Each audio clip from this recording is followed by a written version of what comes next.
प्रिय दर्शकों, भगवद गीता का यह ज्ञान अमृत से भरा हुआ है। इस कलयुग में जो यह ज्ञान हासिल करेगा, उसकी सारी समस्याएं दूर हो जाएंगी। यह गीता का अमृत ज्ञान इंसान के मरे हुए मन में और जीवन में एक नई जान डाल देता है। तो दोस्तों, एक बात याद रखना, जो इंसान इन बातों को ध्यान से सुनेगा और यह वीडियो अंत तक देखेगा, उसे अपनी हर समस्या का हल मिल ही जाएगा। गीता में भगवान श्री कृष्ण ने कहा है कि अकेलेपन से डरना छोड़ दो, दुखी होना छोड़ दो। इस दुनिया में कोई किसी का नहीं होता है, इसीलिए जीवन में कभी किसी की वजह से दुखी नहीं होना चाहिए। श्री कृष्ण कहते हैं, प्रेम उसी इंसान से करो जो मनुष्य आपके प्रेम के लायक हो। जिस इंसान को आपके प्रेम की कदर ही नहीं है, उस इंसान से जितना दूर रहोगे उतना ही अच्छा है।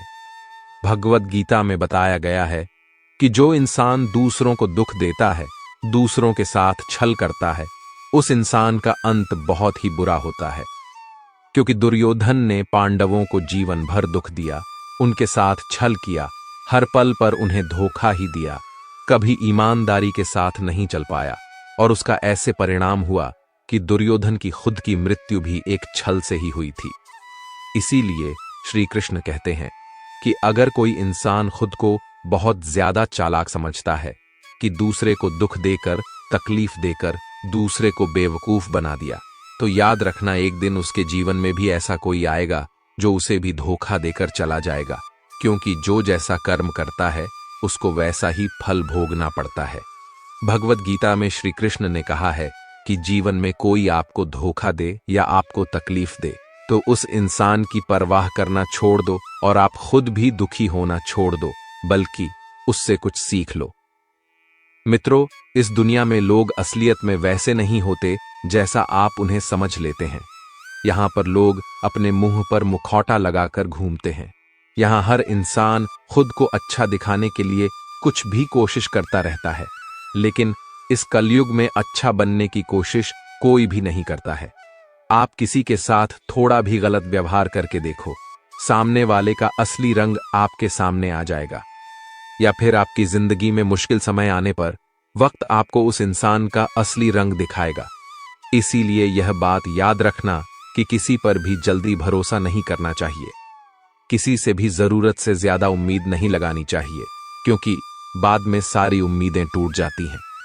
श्री कृष्ण अर्जुन से कहते हैं, हे अर्जुन, बस एक बार तो अपना मन, अपना दिल, अपनी बुद्धि मुझ में लगाकर तो देख, फिर देखना तुझे कोई दुख नहीं दे पाएगा, तेरा दिल कोई नहीं दुखा पाएगा। तो दोस्तों, एक बात हमेशा याद रखना कि इस कलयुग में आप जिसके साथ हद से ज्यादा दिल लगाओगे या हद से ज्यादा भरोसा करोगे, तो सबसे ज्यादा दुख भी आपको वही इंसान देगा। आप देखना कि इस दुनिया में दिल की कोई कदर नहीं है, कोई आपके इमोशंस नहीं समझेगा, और आपसे जब तक लोगों को फायदा होता है तब तक ही लोग आपसे मतलब रखते हैं।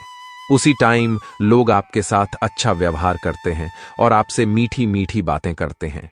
जैसे ही उनका मतलब, उनका स्वार्थ खत्म हो जाता है, उसी वक्त उन लोगों का बात करने का तरीका भी बदल जाता है, और वो आपसे बात करना तो दूर, आपके पास बैठना भी पसंद नहीं करते। इसीलिए कहते हैं कि जब आप किसी से पहली बार मिलते हैं तो उस इंसान पर यकीन मत करो। वह सिर्फ एक मुखौटा है जो आपको दिखाने के लिए है, आपको फंसाने के लिए है। अब यह आप पर ही निर्भर करता है कि आपको उस इंसान के साथ फंसना है या अपनी समझदारी से काम लेना है।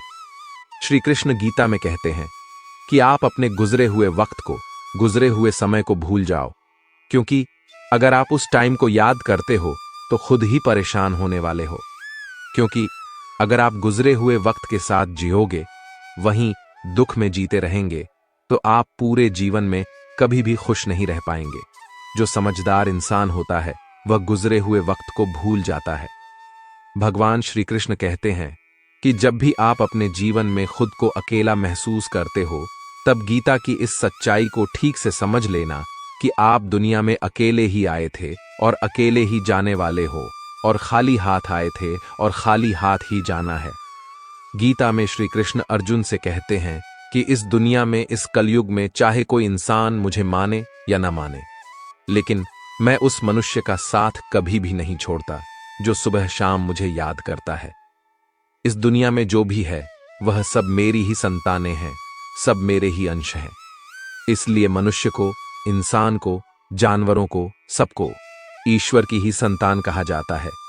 इसीलिए श्री कृष्ण कहते हैं कि आपको अकेलेपन से कभी दुखी नहीं होना चाहिए, कभी डरना नहीं चाहिए, लेकिन एक बात जरूर करना चाहिए, जो इंसान गलत है और पाप करता है उसका साथ कभी नहीं देना चाहिए।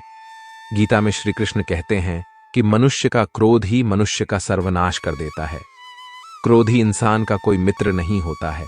हर इंसान क्रोधी इंसान से दूर भागता है, उसके सारे रिश्ते समाप्त हो जाते हैं और कोई उसके साथ रहना नहीं चाहता। भगवान श्री कृष्ण भगवद गीता में उपदेश देते हैं कि आप चाहे कितने भी अच्छे हो, कितने भी सही हो, लेकिन आप बुरे लोगों के संगत रहोगे तो आपका भी वही हाल होने वाला है जो बुरे लोगों का होता है। आपको पता है ना कि भीष्म पितामह एक ब्रह्मचारी थे, धर्मात्मा थे, लेकिन भीष्म पितामह अधर्म के पक्ष में खड़े हो गए थे, तो अंत में उनका वही हाल हुआ जो एक अधर्मी मनुष्य का होता है। उनको मृत्यु के समय पर दुखों का सामना करना पड़ा, भयानक पीड़ा का सामना करना पड़ा था। इसलिए गलत लोगों की संगत में कभी नहीं रहना चाहिए। गीता में श्री कृष्ण कहते हैं कि मनुष्य को अपने मन को शांत रखना चाहिए, क्योंकि जिस इंसान का मन अशांत होता है उसे अपने जीवन में दुख के सिवाय कुछ नहीं मिलता। अशांत मन मनुष्य के अंदर दुखों को ही जन्म देता है और शांत मन, शांत दिमाग परम आनंद को जन्म देता है। गीता में कहा गया है कि मूर्ख और दुष्ट इंसान को कभी ज्ञान नहीं देना चाहिए, क्योंकि उनको ज्ञान देने से उनके अहंकार को चोट लगती है और वह लोग मन में आपके बारे में बैर का भाव रखकर बैठ जाते हैं और समय आने पर आपको ही नुकसान पहुंचाते हैं, आपको ही दुख देते हैं। श्री कृष्ण कहते हैं, जो इंसान आपके सामने अपनापन दिखाता है वही मनुष्य आपकी पीठ पीछे आपको जरूर नुकसान पहुंचाएगा, तो ऐसे लोगों से दूर ही रहना चाहिए। भगवद गीता में कहा गया है कि जहां आपके लिए प्रेम और इज्जत नहीं है वहां कभी नहीं जाना चाहिए। जब महाभारत का युद्ध शुरू होने से पहले पांडवों की तरफ से शांति का प्रस्ताव लेकर भगवान श्री कृष्ण हस्तिनापुर चले गए थे, उस वक्त शकुनी, जो कि दुर्योधन का मामा था, उसने दुर्योधन से कहा था कि यह कृष्ण बड़ा मायावी है, इससे संभाल कर रहना होगा। अगर यह हमारे पक्ष में आ जाएगा तो समझ लो पांडव हार ही जाएंगे। इसे बुलाओ और इसकी बहुत सेवा करो, अच्छे से खातिरदारी करो, इसको अपने घर आने का निमंत्रण दे दो, इसे खुश करने का प्रयास करो। जब श्री कृष्ण हस्तिनापुर पहुंचे तब दुर्योधन ने श्री कृष्ण को अपने घर आने के लिए निमंत्रित किया और श्री कृष्ण से कहा, हे श्री कृष्ण, आप मेरे घर पर आइए, मेरा निमंत्रण स्वीकार कीजिए, मेरे घर का भोजन कीजिए। तब श्री कृष्ण ने दुर्योधन से कहा कि हे दुर्योधन, मनुष्य को किसी के घर में तभी भोजन करना चाहिए, तभी जाना चाहिए जब उन लोगों का आपसे बहुत प्रेम हो या फिर हमारे जीवन में कोई बहुत बड़ी आपत्ति आ गई हो।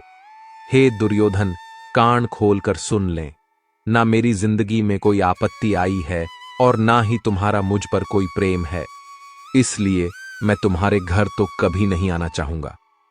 मुझे पता है तुम मुझे अपने घर बुला रहे हो सिर्फ और सिर्फ अपना स्वार्थ पूरा करने के लिए।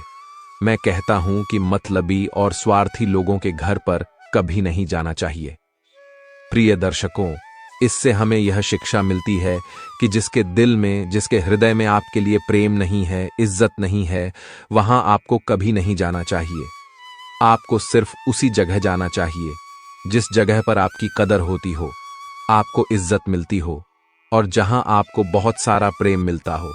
श्रीमद् भागवत गीता ज्ञान पूरी इंसानियत के लिए है, सब आत्माओं के लिए है, क्योंकि यह आत्मा को परमात्मा के बारे में, उसकी सृष्टि के बारे में और सबसे अहम यह उन कायदों के बारे में समझाती है जिनका आत्मा को मनुष्य के रूप में हर हाल में पालन करना होगा, रक्षा करनी होगी और इन्हीं कायदों की बुनियाद पर एक आत्मा को शरीर त्याग करने के बाद रखा जाएगा और इस परीक्षा से पास होने पर हमेशा के लिए इस जन्म और मृत्यु से मुक्ति मिलेगी।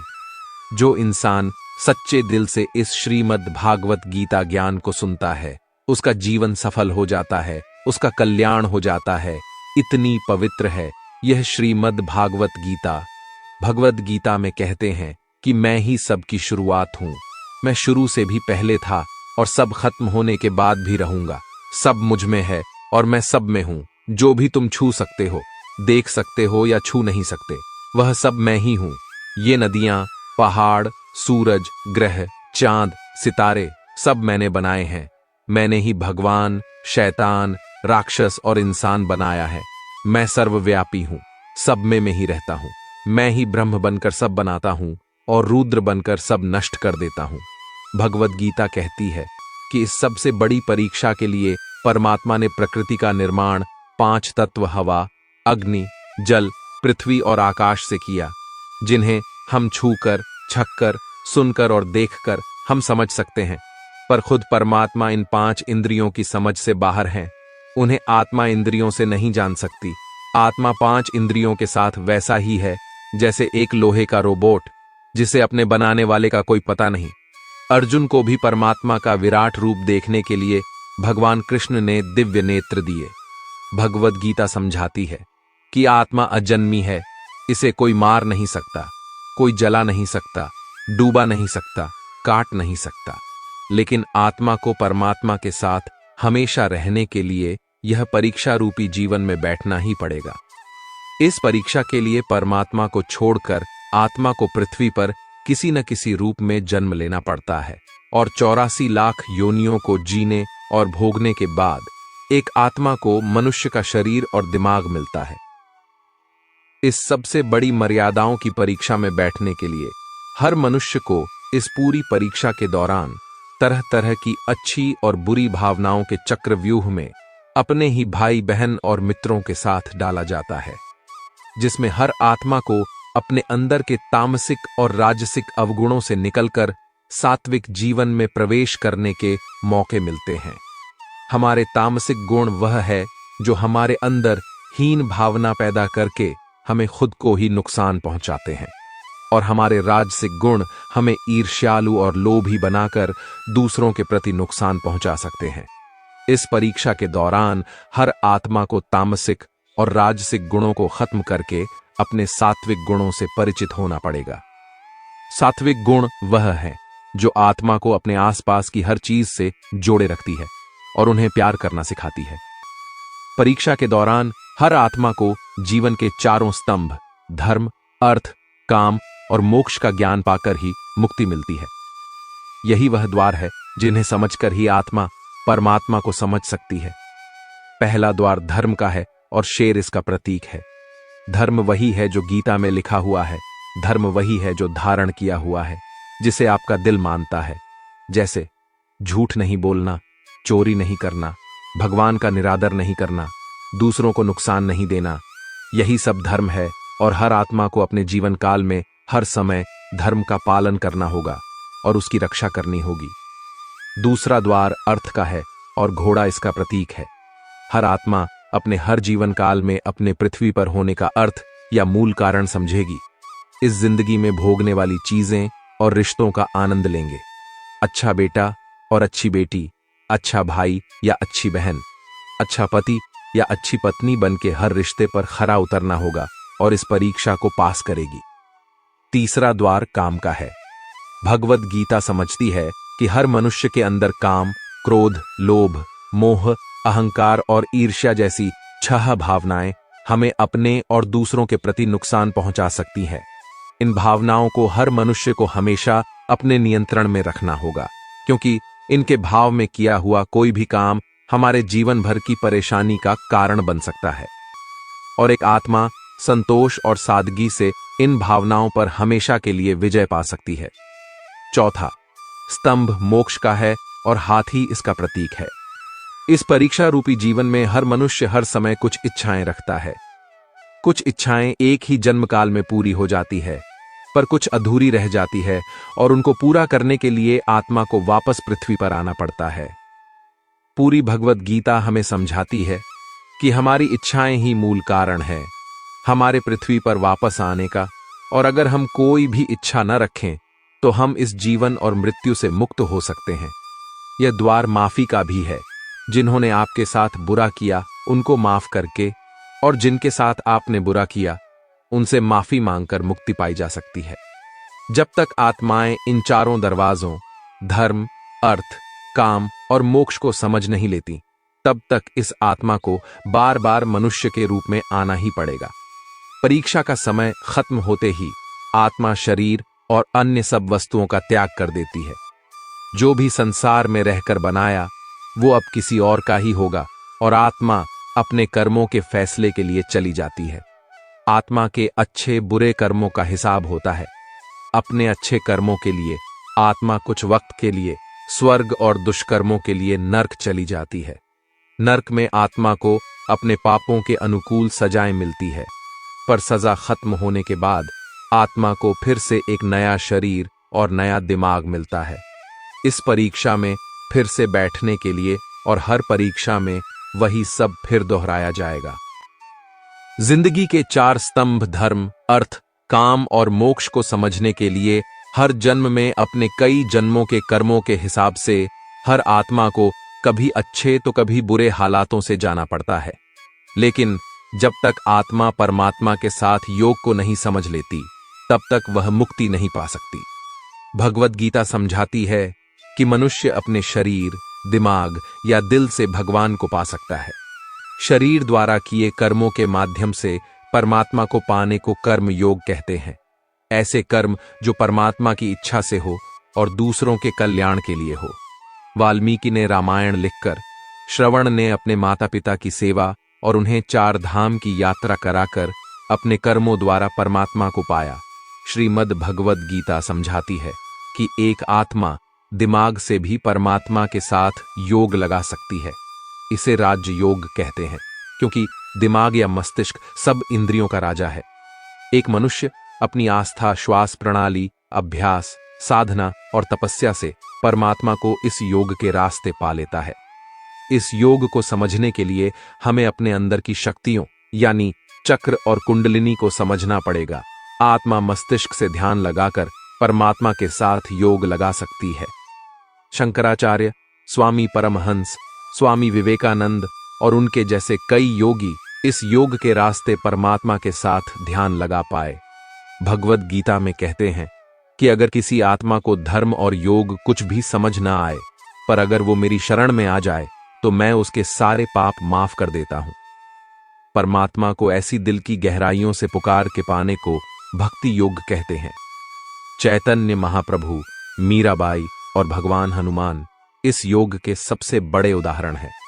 लेकिन कभी आत्मा अपने होने का मूल कारण भूलकर धर्म का उल्लंघन करे या पाप के रास्ते पर निकल जाए, तो उसे ठीक करने के लिए परमात्मा को खुद किसी रूप में पृथ्वी पर जन्म लेना पड़ता है।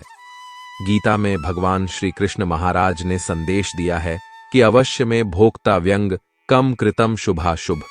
हम अर्थात व्यक्ति को अपने किए हुए शुभ और अशुभ सभी कर्मों का फल अवश्य ही भोगना होता है। नीति शास्त्रकारों ने मनुष्य के कर्म करने की तुलना किसान के साथ की है। वह कहते हैं कि यह यापति विजन लभते ही ताड़ रेशम फलन, अर्थात जिस प्रकार एक किसान अपने खेत में जिस फसल का बीज बोता है, वहीं बीज फसल के रूप में किसान काटता है। इस सिद्धांत के विरुद्ध न कभी आज तक हुआ है और न कभी आगे होगा। इसलिए कहावत प्रसिद्ध है कि बोया पेड़ बबूल के तो आम कहां से आए। यही व्यवस्था परमात्मा द्वारा बनाई गई सृष्टि में मनुष्यों के ऊपर लागू होती है। परमात्मा ने मनुष्य को कर्म करने के लिए स्वतंत्र रखा है। इंसान जैसा चाहे कर्म कर सकता है। अच्छे या बुरे कर्म मनुष्य की विवेक शक्ति के ऊपर निर्भर करते हैं। मनुष्य अपने जीवन में जैसे जैसे कर्म करता जाता है, वैसे वैसे ही उसके जीवन का निर्माण होता जाता है। परंतु परमात्मा ने मनुष्य को केवल कर्म करने की स्वतंत्रता दी है। कर्म फल व्यवस्था परमात्मा के अधीन है। जैसे कर्म किए हैं वैसा ही फल मिलेगा। यह निश्चित है, क्योंकि परमात्मा न्यायकारी है। परमात्मा मनुष्य द्वारा किए जाने वाले प्रत्येक कर्मों को जानने वाला है। परमात्मा के आगे किसी की सिफारिश नहीं चलती। इस कलयुग में तो लोग रिश्वत देकर अपना काम निकालते हैं, लेकिन परमात्मा को कोई रिश्वत नहीं दे सकता। इसलिए परमात्मा को पूर्ण न्यायकारी कहा गया है। और परमात्मा की अतल न्याय व्यवस्था से कोई भी आज तक न तो बचा है और न ही आगे बचेगा। इसलिए अच्छे कर्म करने वाला व्यक्ति डरता है, बुरा कर्म करने वाला व्यक्ति हर समय भयभीत होता है। उसके मन में सदैव यह शंका रहती है कि कभी मेरे बुरे कर्म सामने न आ जाए। बुरे कर्मों के सामने आते ही उसे उन कर्मों का फल मिलना शुरू हो जाता है। ईश्वर द्वारा सभी प्राणियों को कर्म करने की स्वतंत्रता मिली है। कोई भी प्राणी कभी भी इच्छानुसार कैसा भी कर्म कर सकता है। इन कर्मों की आजादी के कारण ही जीवन में नयापन बना रहता है। यदि कर्म करने की आजादी न हो तो जीवन में जीवन जैसा कुछ भी नहीं रहेगा। इसी आजादी के कारण व्यक्ति पाप, पुण्य या मुक्ति में गति कर सकता है। कर्मों की इस आजादी के कारण सबको अपना अपना फल मिलता रहता है और व्यक्ति उसको भोगता रहता है। इसी कारण जगत में इतनी अलग अलग सोच के लोग हैं। इसलिए भगवान गीता में कहते हैं, सभी प्राणी कर्म करने में स्वतंत्र हैं।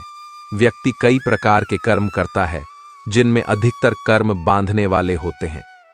बांधने का मतलब है अपना फल देकर व्यक्ति को जगत में फंसाए रखने वाले होते हैं, क्योंकि यह कर्म आसक्ति और अहंकार से किए जाते हैं। वहीं कुछ दूसरे प्रकार के कर्म होते हैं, जिनमें हम कर्म तो करते हैं, लेकिन उनका फल हमारे चित्त में इकट्ठा नहीं होता। ऐसे कर्मों को करने की तकनीक भगवान बताते हैं कि कर्म ऐसे किया जाए कि उसके फल में आसक्ति न रहे। इसके लिए भगवान कहते हैं कि तू इन कर्मों को मुझे अर्पण कर दे। यह एक ऐसी प्रक्रिया है जिसमें व्यक्ति के अंदर कर्म करने का अहंकार नहीं रहता और उस कर्म के फल की इच्छा भी नहीं रहती। इस प्रकार यह कर्म शुद्ध कर्म कहे जाते हैं, जो व्यक्ति को बांटते नहीं बल्कि मुक्ति में सहायक होते हैं। भगवान यदि कह रहे हैं कि कर्मों और कर्म फलों को मुझे अर्पण कर दें, तो इसका मतलब भगवान हमारे कर्मों और फलों की आजादी पर अंकुश नहीं लगा रहे हैं, बल्कि कर्म करने की सही विधि हमको सिखा रहे हैं, जिससे कर्म भी हो जाए और वह कर्म हमें परेशान भी ना करें। हमारे शास्त्रों में कहा गया है कि व्यक्ति जिस प्रकार का व्यवहार समाज के प्रति करता है, उसके प्रति भी वैसा ही व्यवहार करना चाहिए। जो इंसान हमारी संस्कृति, सभ्यता और धर्म का ही नाश करने पर तुला हुआ है, ऐसे दुष्टों का तो वध ही कर देना चाहिए। वेद में लिखा हुआ है, माया भेड़ माइनस साक्ष्य दिन, अर्थात हे मनुष्य, तू मायावी को, दुष्टों को, छल करने वालों को मार गिरा। महर्षि व्यास का कथन है कि जो मनुष्य जिसके साथ जैसा व्यवहार करें, उसके प्रति वैसा ही व्यवहार करना चाहिए। यह धर्म है। ठगी से व्यवहार करने वाले के साथ ठगी का व्यवहार करना चाहिए और भला करने वाले के साथ भलाई का व्यवहार करना चाहिए। इस प्रकार शास्त्रों में, वेदों में दुष्टों की निंदा की गई है और यथापूर्वक व्यवहार करने का आदेश दिया गया है। गीता में श्री कृष्ण कहते हैं कि हमारा भाग्य हमारे ही अतीत के कर्मों का फल है। उसी तरह हम आज जो कर्म कर रहे हैं, वह हमारे आने वाले कल को निर्धारित करेंगे। इसीलिए हमें हमेशा अपने कर्म अच्छे रखने चाहिए, ताकि हमें इसका फल भी अच्छा ही मिले। गीता में श्री कृष्ण कहते हैं, उनके कर्जदार और वफादार हमेशा रहिए, जिन्होंने आपके बुरे समय में आपका साथ दिया। अंजाम की खबर टोकन को भी थी, लेकिन बात तो मित्रता निभाने की थी। श्री कृष्ण कहते हैं, शांति, सौम्यता, मौन, आत्मसंयम और पवित्रता, ये 5 चीजें मन को अनुशासित करती है। हर व्यक्ति में ये सारे गुण होने चाहिए, तभी वह सही मार्ग पर चल सकता है। गीता में कहा गया है कि आप किसी का भाग्य नहीं बदल सकते, लेकिन अच्छी प्रेरणा देकर उसका मार्गदर्शन तो कर ही सकते हैं। मित्रों, भगवान श्री कृष्ण कहते हैं कि अपने मन को सदैव वश में रखना चाहिए, कभी भी अहंकार नहीं करना चाहिए। अगर कोई आपको कटु वचन कहता है, तो भी उसे कुछ नहीं कहना चाहिए। अतिथि और लाचार को सदैव आश्रय दे, दूसरों की निंदा न करें और न सुने। मार खाने पर भी अपने आप को शांत रखें। शास्त्रों को सदैव नियम पूर्वक सुने। दिन के समय न सोना, क्रोध न करना, स्वर्णिम अवसर की इच्छा न करके भी दूसरों का सम्मान करना। भोजन स्वाद के लिए नहीं, बल्कि स्वास्थ्य के लिए करना। यह सभी चीज मनुष्य को महान बनाती है। सत्य ही सनातन धर्म है, यह सभी धर्मों से उत्तम है। सत्य से ही तप और योग उत्पन्न होते हैं। सत्य ही ब्रह्मा है, सब कुछ सत्य के अंतर्गत आता है। सत्य से ही मनुष्य स्वर्ग जाता है। झूठ हमें अंधकार की तरफ ले जाता है। यहां पर प्रकाश का अर्थ स्वर्ग, तो नरक को अंधकार कहा गया है। सभी प्राणियों को एक समान समझना, ईर्ष्या द्वेष से दूर रहना, शील और लज्जा के गुणों को अपनाना, दुष्कर्मों से दूर रहना, किसी को कष्ट न पहुंचाना, इंद्रियों को वश में रखना, मन की पवित्रता को बनाए रखना, सत्य बोलना, क्षमा करना, साहस और विद्या आदि, यह 13 सत्य धर्म के लक्षण हैं। वेद भी सत्य का ही उपदेश देते हैं। सत्य बोलना सहस्त्रों अश्वमेध यज्ञों के फल के बराबर होता है। कभी भी कटु वचन न बोलें।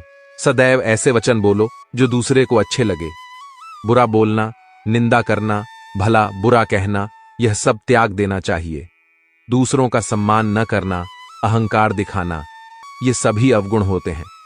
जो सुख इस लोक में कामनाओं की पूर्ति होने पर मिलता है और परलोक में जो सुख प्राप्त होता है वह उस सुख के 16वें हिस्से के बराबर भी नहीं है जो सुख हमें कामनाओं से मुक्त होने पर प्राप्त होता है। अपने आप को वश में करने के लिए व्यक्ति को पहले लोभ और मोह से दूर होना चाहिए। मोह का फल मृत्यु और सत्य का फल अमृतत्व प्राप्त होता है। इसलिए मृत्यु और अमृतत्व दोनों ही मनुष्य के अधीन है। पूरे संसार को वृद्धावस्था ने घेर रखा है। दिन प्रतिदिन उस पर मृत्यु का प्रहार होता जा रहा है। दिन आता है, रात बीत जाती है। जागो, तुरंत उठो, समय को व्यर्थ न गवाएं। अपने कल्याण के लिए कुछ कार्य करो, क्योंकि तुम्हारे कार्य पूर्ण नहीं हो पाते हैं तब तक मृत्यु तुम्हें अपने साथ ले जाती है। निर्धनता को स्वर्ण ही स्वेच्छापूर्वक अपनी इच्छा से स्वीकार करने से सुख मिलता है। यह सुख मनुष्य का कल्याण करता है, क्योंकि इस राह पर चलने से न तो कोई क्लेश रहता है, न ही कोई आपका शत्रु बनता है। यह मार्ग भले ही कठिन लगता है, लेकिन जिस मनुष्य को पवित्र जीवन जीना हो, ऐसे भले मानुष के लिए यह मार्ग उपयुक्त और सुगम है, क्योंकि ऐसे मनुष्यों के लिए संपत्ति का कोई मोह नहीं रहता। उनके लिए इससे ज्यादा कोई दूसरी संपत्ति या सुख नहीं है। एक तुला के पलड़े में ऐसी निर्धनता को और दूसरे पलड़े में राज्य को रखने पर अचिंतनता का पलड़ा भारी रहता है। धनवान पुरुष को तो सदैव ही मृत्यु का भय रहता है। कामनाओं को पूरा करने से श्रेष्ठ है कि उन्हें त्याग दिया जाए, क्योंकि त्याग के बिना कुछ भी प्राप्त नहीं होता है। त्याग से मनुष्य को परम सुख की अनुभूति होती है। त्याग किए बिना परम आदर्श की सिद्ध नहीं हो सकती। भगवान श्री कृष्ण कहते हैं कि मोह और कामनाओं को त्याग कर अपने चित्त को शांत करो। ऐसा मनुष्य सदैव सुखी रहता है जो व्यर्थ की चिंता न करने वाला हो, जो सत्य का पालन करता है, जिसे सांसारिक मोह न हो। 2 तरह के मनुष्य को हर सुख प्राप्त होता है। एक तो वे जो मूर्ख होते हैं और दूसरे वे जिन्हें ज्ञान का परम प्रकाश प्राप्त हो गया हो। जो लोग इन दोनों के बीच में अटके रहते हैं वे दुखी हो जाते हैं। जो व्यर्थ में ही अपने आप को दुखी करता है वह अपना सब कुछ नष्ट कर लेता है। जो दूसरों के सुख और धन को देखकर जलन की भावना नहीं रखते हैं, विद्वानों का आदर करते हैं, धर्म के उपदेश को किसी भी स्थान से सुनते हैं, जो अपने रास्ते स्वयं बनाते हैं, आलस्य नहीं करते हैं, अपना सारा काम समय पर करते हैं, ऐसे मनुष्य सुख के भागी बनते हैं। दोस्तों, आप सभी ने अपने जीवन में एक कहावत तो सुनी ही होगी, एक चुप 100 को हराए, एक चुप 100 सुख दे जाए। और इसलिए हम कई बार चुप रहते हैं, मौन रह जाते हैं, क्योंकि यह सच भी है कि एक मूर्ख व्यक्ति के सामने मौन रहने से अच्छा उत्तर और कुछ भी नहीं हो सकता। परंतु जीवन में सदैव चुप रहना उचित नहीं होता है। गीता में कहा गया है, जहां पाप का बल ज्यादा हो रहा हो, जहां छल कपट हो रहा हो, वहां पर मौन रहने से अधिक गंभीर अपराध और कुछ नहीं हो सकता है। कभी कभी हम सबके जीवन में एक समस्या अवश्य आती है कि हम किसी ताकतवर के समक्ष मौन हो जाते हैं। ऐसा क्यों? उसकी ताकत से बचने के लिए हम मौन रह जाते हैं। मानते हैं कि ऐसा करने से हम एक विवाद से बच जाते हैं। हो सकता है कि एक संघर्ष से भी बच जाते हैं, परंतु ऐसा बचाव देर सबेर एक मोटे संघर्ष को जन्म दे देता है। हमारा मौन रहना अनजाने में उस व्यक्ति का समर्थन बन जाता है और वह अपने आप को और अधिक शक्तिशाली अनुभव करने लगता है। यहीं से हमारा दमन प्रारंभ हो जाता है। एक के बाद एक हम अन्याय में अनचाहे रूप से सम्मिलित होते चले जाते हैं, जो आगे चलकर मोटे टकराव का कारण बनता है। तो फिर इसका उपाय क्या है? यह समझने के लिए यह जानना आवश्यक है कि ऐसी कौन सी बात है जो विरोध करने से रोकती है। यह सामने वाले की शक्ति तो नहीं हो सकती, यह तो हमारा खुद का डर होता है जो हमें मौन रहने को विवश करता है। क्या हम मन से डर को निकालकर अन्याय का विरोध नहीं कर सकते? आखिर वह हमारा क्या और कितना खराब कर सकता है? सोचिए, ऐसा करने से हमारा मन कितना मुक्त, कितना हल्का अनुभव करेगा। गीता में भी कहा गया है, अन्याय सहना अन्याय करने से ज्यादा बड़ा है। आज समाज में यही तो हो रहा है, जहां विरोध करना चाहिए वहां कोई बोलता नहीं। कोई बलशाली व्यक्ति कुछ भी गलत बोल दे तो उसके सामने विरोध करने की किसी की हिम्मत नहीं होती। उसके समक्ष हम कमजोर हो जाते हैं। दूसरी ओर हम बोले चले जा रहे हैं, जहां बोलने की कोई आवश्यकता ही नहीं, और अन्याय होता देख चुप रहकर बच निकलते हैं। क्या हम निरंतर अपराध के भागीदार नहीं बन रहे? विचार करके देखिए। इतिहास साक्षी है कि पापियों की उद्दंडता ने संसार को उतनी हानि नहीं पहुंचाई जितनी कि सज्जनों के मौन ने पहुंचाई। यदि कोई मूर्ख बोल रहा है तो मौन रहना उचित है, परंतु यदि कहीं छल हो रहा है, अपराध हो रहा है, तो उठिए और विरोध करिए, क्योंकि आपके लिए न सही आने वाली सोच के लिए यह मौन घातक सिद्ध हो सकता है। चुप रहना समझदारी है, पर मौन रहकर अन्याय सहना अपराध है। किसी के साथ हमारा रिश्ता कैसा रहेगा, यह हमारे बात करने के तरीके पर निर्भर करता है। सोचे समझे बिना बोलेंगे तो रिश्ते खराब हो सकते हैं। कभी कभी कुछ परिस्थितियां ऐसी बन जाती है जब रिश्तों के लिए मौन रहना ज्यादा बेहतर रहता है। मौन रहना एक साधना की तरह है, लेकिन सोच समझकर बोलना एक कला है। अगर आप फिजूल की बातें करना अपनी दिनचर्या से हटा दें तो आप सकारात्मक और ऊर्जावान महसूस करेंगे। बोलकर सारा संदेह खत्म कर देने से अच्छा है चुप रहकर बेवकूफ समझा जाना। अज्ञान की सबसे मोटी संपत्ति है मौन, और जब वह इस रहस्य को जान जाता है तब अज्ञान नहीं रहता। मौन नींद की तरह है, वह विवेक को ताजा रखता है। वाणी का वर्चस्व रजत है, किंतु मौन कंचन है। अपनी सफलता के सफर में निकलने से पहले अपने बस्ते में शांति और धैर्य को जरूर रख लेना। मौन रहकर मैं अन्य लोगों की कमियों को सुन लेता हूं और अपनी कमियों को छिपा लेता हूं। जब कुछ कहने को हो तभी कहिए, अगर कुछ कहना चाहते हो तब मत कहिए। बेतुकी बातों का सबसे बेहतर जवाब न देना है। सवाल का जवाब शांति से मिलता है, बहस करने से जवाब खो जाता है। अगर बहस करने वालों में एक व्यक्ति शांत रहे तो बहस कभी नहीं हो सकती। शरीर का शोर सुनाई दे जाता है, कभी आराम से बैठकर आत्मा की भी सुनो। मौन निद्रा के सदृश है, यह ज्ञान में नई स्फूर्ति पैदा करता है। सही जगह और सही वजह पर बोलना जरूरी है, वरना चुप रहना ही बेहतर है। यदि तुम चाहते हो कि लोग तुम्हें तुम्हारी वास्तविक योग्यता से अधिक योग्य व्यक्ति समझे तो कम बोलो। बुद्धिमानी की बात कहने की अपेक्षा बुद्धिमान प्रतीत होना अधिक आसान है। कब और कहां मौन रहना है, अगर इंसान यह सीख ले तो उसके जीवन की आधी समस्याएं अपने आप ही खत्म हो जाएंगी। अगर तुम अच्छे, मैं अच्छा, तो यहां बुरा कौन है? दूसरों की गलती पर खुदा और अपनी गलती पर सारा जहां मौन है। मौन रहकर मैं अन्य लोगों की कमियों को सुन लेता हूं और अपनी कमियों को छिपा लेता हूं। मौन रहना कोई आसान कार्य नहीं है, इसके लिए भी साहस और धैर्य की आवश्यकता होती है।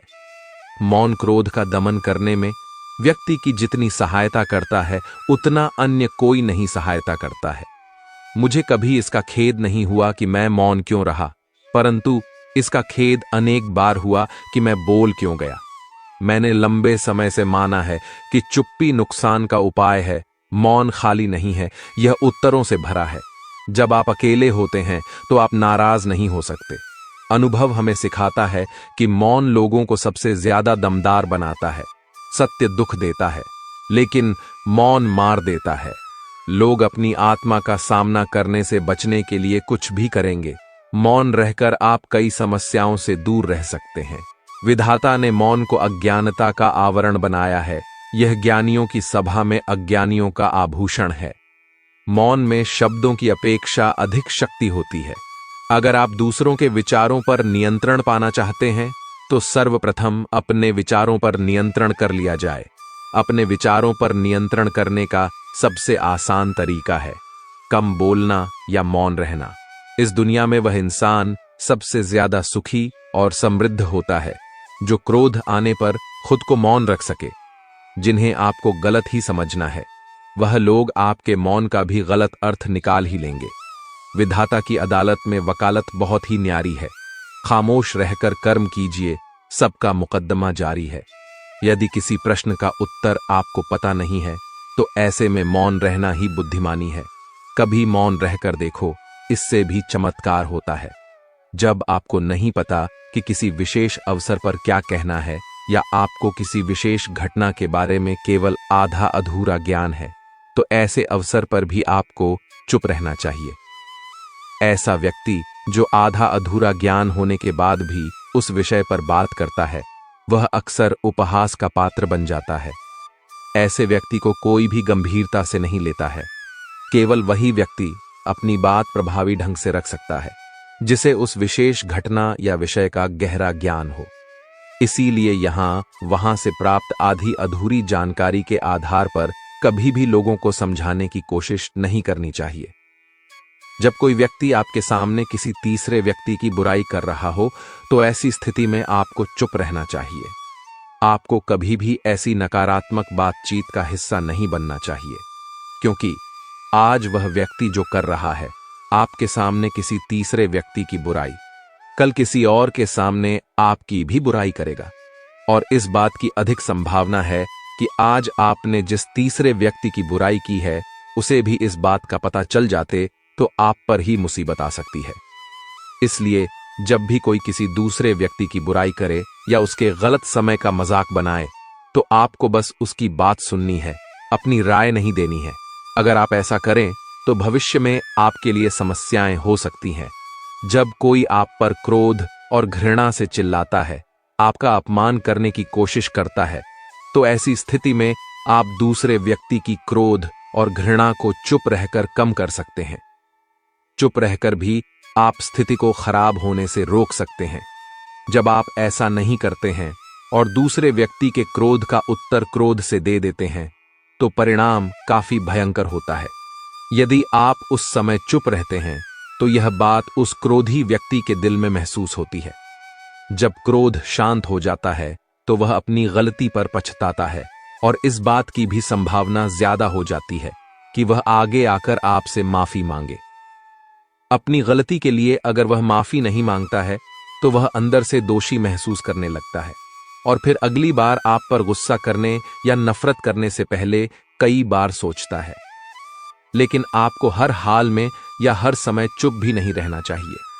अगर कोई गलत कर रहा है, तो उसका जवाब आपको देना चाहिए, क्योंकि कुछ लोग ऐसे भी होते हैं जो हमारी खामोशी को हमारी कमजोरी समझते हैं। गुस्से में चुप रहने का यह तरीका केवल परिवार, करीबी रिश्तेदारों और कुछ करीबी दोस्तों के लिए ही सही है, हर इंसान के लिए नहीं। अगर आप हर जगह खामोश रहने लगे, तो इसका गलत इस्तेमाल भी हो सकता है। जब कोई व्यक्ति अपने जीवन की कोई दुखद घटना या अपने जीवन की परेशानी साझा कर रहा हो, ऐसे में आपको चुप रहना होगा और सिर्फ उसकी बातों को सुनना होगा।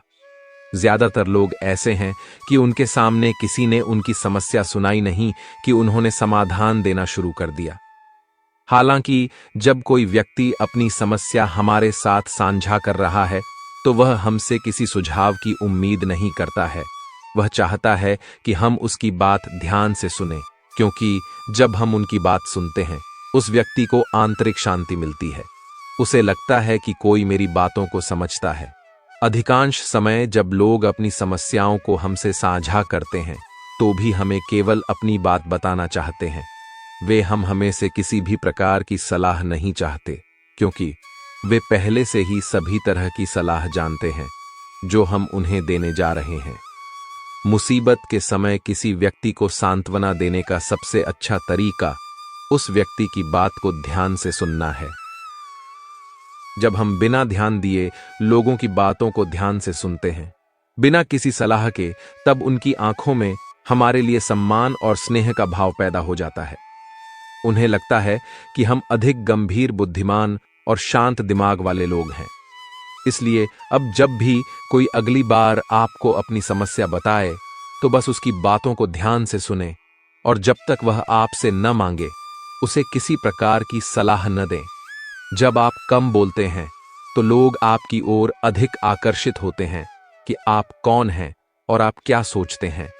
भगवद गीता में भगवान श्री कृष्ण कहते हैं, मन का बेचैन होना उसका स्वभाव है। हमारे मन को लगता है कि अगर वह अलग अलग बातों के बारे में सोचता रहेगा तो हमें आने वाली हर मुश्किल और मुसीबत से बचा लेगा, पर ऐसा होता नहीं है। हम अपने जीवन का काफी अधिक समय सोच विचार करके परेशान होने में निकाल देते हैं। भगवान श्री कृष्ण कहते हैं कि मन का स्वभाव बदलना मुश्किल जरूर है, असंभव नहीं। अब आप एक बात बताइए, क्या आप कौए को कह सकते हैं कि वह काव्य काव की आवाज न करे? या फिर क्या आप किसी मेंढक को कह सकते हैं कि वह पानी देखते ही ऊंची छलांग न मारे? हमारे मन का भी कुछ ऐसा ही है। जीवन में कुछ भी होता है, अच्छा या बुरा, हमारा मन उस पर काव काव करने लगता है। काव्य काव से मेरा मतलब है चिंता करना, व्याकुल होना। कोई बुरी बात होती भी नहीं है और मन परेशानी की ऊंची ऊंची लपटें लेने लगता है। कभी कभी तो मुझे ऐसा लगता है कि हम में से कई लोग सिर्फ परेशान होने के लिए जीते हैं। सारी परेशानी, दुख, दुविधा अक्सर हमारे मन की बनाई हुई कहानियां होती हैं। भगवान श्री कृष्ण हमें हमारे मन को शांत और स्थिर करने के लिए 2 उपाय देते हैं। पहला, ध्यान लगाना। दूसरा, वैराग्य भाव सीखना। अब ध्यान या मेडिटेशन शब्द सुनते ही आप में से कई लोग कहेंगे कि आप आंख बंद कर सांसें अंदर बाहर नहीं ले सकते। यहां हम सब गलती कर बैठते हैं। मेडिटेशन या ध्यान का मतलब सिर्फ आंख बंद कर बैठना नहीं होता। मेडिटेशन का मतलब होता है अपना पूरा ध्यान किसी चीज पर लगाना और उसे हटने नहीं देना। अगर आप रोटी बना रहे हैं तो सिर्फ उस बात पर ध्यान दीजिए। पिक्चर देख रहे हैं तो अपना पूरा ध्यान पिक्चर पर लगाएं। यह मत सोचिए कि पिक्चर देखकर आप अपना कितना वक्त बर्बाद कर रहे हैं।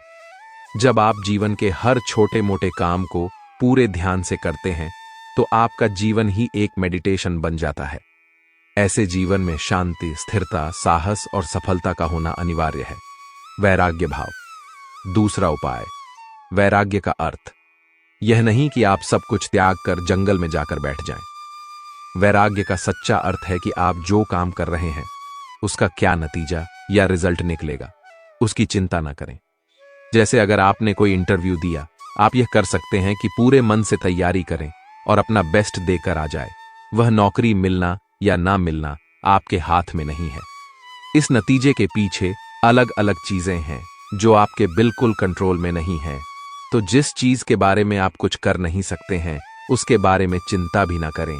यही वैराग्य का सच्चा मतलब होता है और यही है भगवान श्री कृष्ण का दूसरा उपाय, मन को चिंता की लपटों से बचाने का। याद रखिए, आप पूरे के पूरे इंसान हैं, समझदारी, संयम और कुशलता से भरे इंसान। आपका मन जब भी कोई की तरह अलग अलग बातों पर आपको परेशान करने लगे, तब अपने मन को भी प्यार से समझाइए और शांत कर लीजिए। बस अपने ऊपर विश्वास रखिए कि आप कभी अपना बुरा नहीं होने देंगे। जब महाभारत के महाभीषण युद्ध में अर्जुन के पुत्र अभिमन्यु की मृत्यु हो जाती है, तब अर्जुन बहुत दुखी होता है और रोते हुए श्री कृष्ण से कहता है, हे माधव, मैं अपने पुत्र के बिना नहीं रह सकता। मेरा पुत्र युद्ध में मर गया है, मैं यह सहन नहीं कर सकता, मैं खुद को समाप्त कर लूंगा। सुनते ही भगवान श्री कृष्ण अर्जुन को आत्माओं के लोक में लेकर गए, जहां अभिमन्यु आनंद से बैठा हुआ था। यह देखकर अर्जुन बहुत खुश हुआ और खुशी खुशी रोते हुए अभिमन्यु को गले लगाते हुए कहता है, हे पुत्र, मैंने तो तुम्हारे बिना जीने की उम्मीद ही छोड़ दी थी। अब मैं तुम्हें छोड़कर कहीं नहीं जाऊंगा। यह सुनते ही अभिमन्यु ने कहा, हे महाशय, आप कौन हैं? मैं आपको नहीं जानता। अर्जुन बोला, मैं तुम्हारा पिता हूं, तुम मेरे पुत्र हो। अभिमन्यु ने कहा, कौन पुत्र और कौन पिता? मेरे हजारों जन्म हुए हैं। किसी जन्म में आप मेरे पुत्र बनते हैं, किसी जन्म में मैं आपका पिता बनता हूं।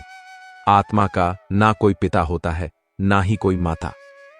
यह सुनते ही अर्जुन के होश उड़ गए और अर्जुन ने सोचा, मेरा वीर पुत्र अभिमन्यु मुझे पहचान ही नहीं रहा।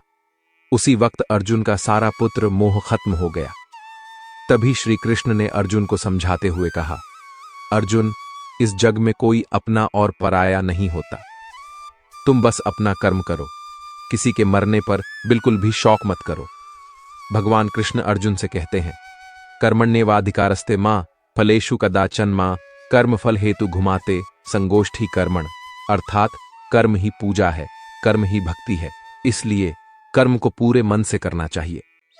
कृष्ण ने अर्जुन को कर्मयोगी बनने का उपदेश दिया। उन्होंने अर्जुन से कहा, जो भी कर्म करो यह सोचकर करो कि वह परमात्मा को समर्पित होता है।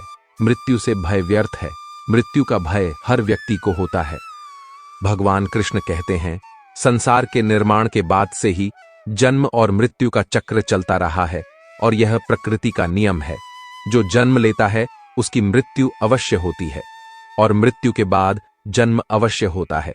इसलिए मृत्यु से भय मुक्त होकर वर्तमान में जीना चाहिए। महाभारत के दौरान अर्जुन विचलित थे और उनसे शस्त्र भी नहीं उठ रहे थे। तब श्री कृष्ण ने अर्जुन से कहा, समय बड़ा बलवान है। यदि तुम सोचते हो कि तुम शस्त्र नहीं उठाओगे तो इन पापियों का संहार नहीं होगा। अरे अर्जुन, तुम तो एक निमित्त हो, इनका संहार लिखा है और वह जरूर होगा। श्री कृष्ण ने अर्जुन को कहा, भूत और भविष्य की चिंता करना व्यर्थ है, वर्तमान ही सत्य है। जब असमंजस की स्थिति में रहो और कुछ समझ न आए तो सब परमात्मा पर छोड़ दो और बस अपना कर्म करो। परिस्थितियां कितनी भी बड़ी क्यों न हो, यही सोचो कि समय सबसे बड़ा बलवान है, अच्छा हो या बुरा गुजर जाएगा। जब भी किसी अपने की मृत्यु होती है, फिर चाहे बेटा हो, मां हो, पिता, बहन, पति या कोई दिल के बहुत करीबी हो, दुख के साथ पीड़ा भी होती है। यह पीड़ा समय के साथ कम भी हो सकती है, लेकिन बढ़ भी सकती है। दोनों आपके हाथ में है। जी हां, आपके ही हाथ में है, क्योंकि मनुष्य जिस दिन आध्यात्मिक तौर पर दुनिया को देखने लगता है, उस दिन वह इस पीड़ा और दुख से बाहर आ जाता है। कहना बहुत आसान है और करना नामुमकिन के बहुत करीब, लेकिन करना तो पड़ेगा। जो उत्पन्न हुआ है उसकी मृत्यु निश्चित है। मृत्यु को इसी दृष्टि से देखना चाहिए, जैसे मनुष्य की आयु में कौमार्य, यौवन और जरा अवस्था आती है, वैसे ही मनुष्य दिन और रात की तरह से जीवन और मृत्यु को देखता है। जिस व्यक्ति को जन्म मिला है उसकी मृत्यु भी निश्चित होती है, इसलिए मृत्यु से भयभीत होने का कोई कारण नहीं है। महाभारत का अर्जुन तो आपको याद होगा। अगर अर्जुन याद हैं तो उनका बेटा अभिमन्यु भी याद होगा, जिसने गर्भ में ही चक्रव्यूह को भेदना सीख लिया था। लेकिन क्या आपको याद है कि गर्भ में अभिमन्यु को जो ज्ञान मिला वह आधा ही रह गया था?